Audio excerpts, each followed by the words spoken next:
Well, hello, it's Bears back.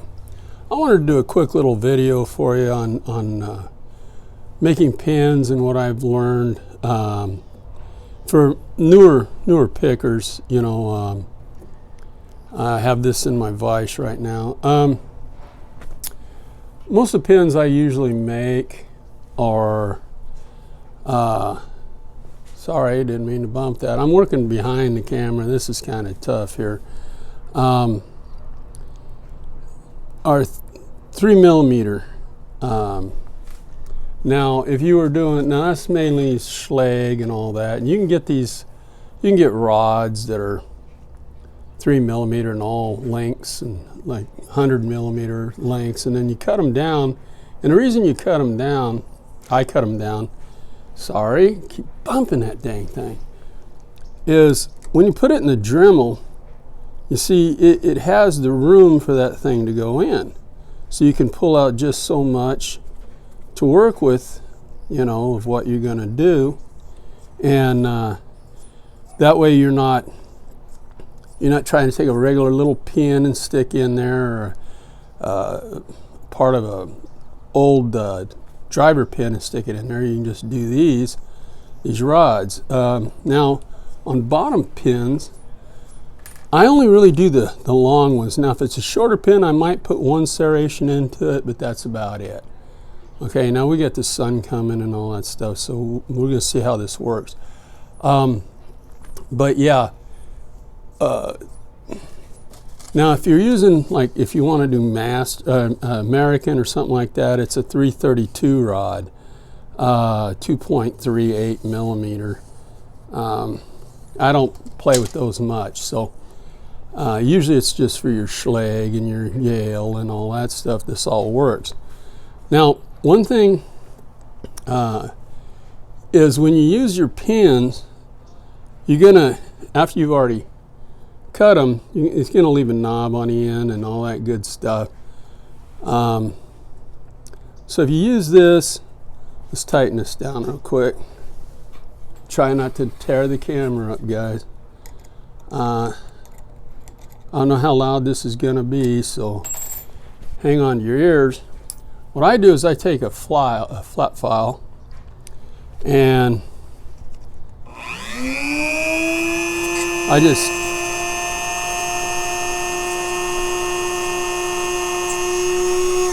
smooth that end down so the end is nice and flat. And then I can do whatever I want to with it. But then, to make sure it doesn't look like crud, I use 600 grade sandpaper.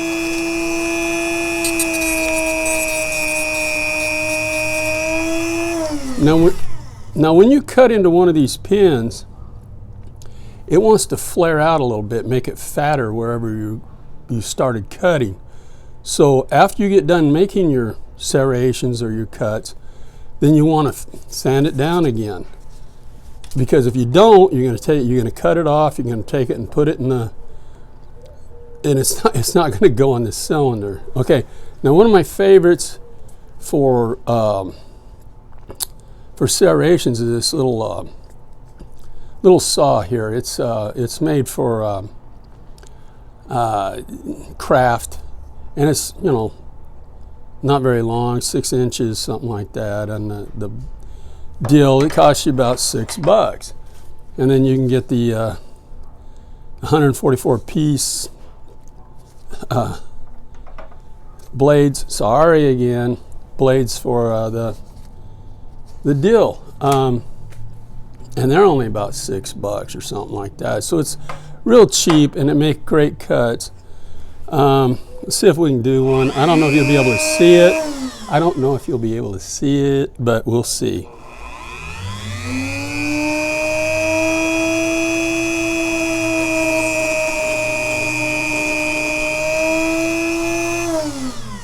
And it makes a nice little cut there. Now, after you do something like that, that's a little serration right there. You would sand it down again. Another one of my tools for making spools is this jigsaw blade.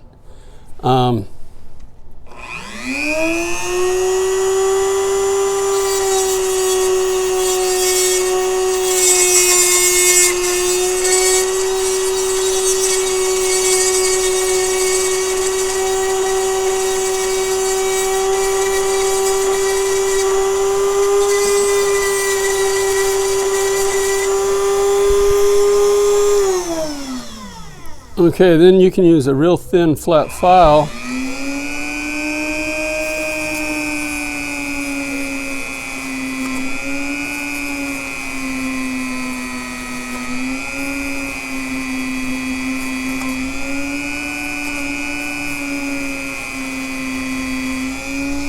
Smooth it up. You'll learn how to do that stuff. There's these little saw blade.